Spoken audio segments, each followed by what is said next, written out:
Alors c'est un potentiel énorme et les groupements, nous on a été toujours fer de lance pour avoir cette substitution des biosimilaires, parce que je vous rappelle que l'UDGPO a provoqué en fait cette substitution, étant donné qu'on avait le droit de substitution avec Marisol Touraine, mais le décret d'application n'était pas sorti. Donc c'est l'UDGPO qui a écrit au Conseil d'État, Édouard Philippe à l'époque, pour que ce décret sorte.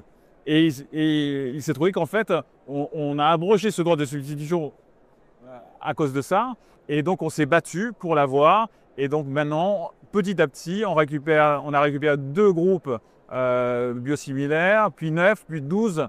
Et maintenant, c'est lancé. Et maintenant, c'est à nous, groupements, de s'emparer en fait, du sujet pour accompagner nos adhérents, pour former les équipes et pour que partout, dans toutes les pharmacies françaises, eh bien, on substitue massivement ces biosimilaires.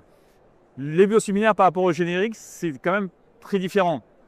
On vend 100 boîtes de génériques par jour dans nos officines, alors que pour le biosimilaire, on n'en vend que 1 à 2 fois par mois. Donc, il ne faut pas se louper.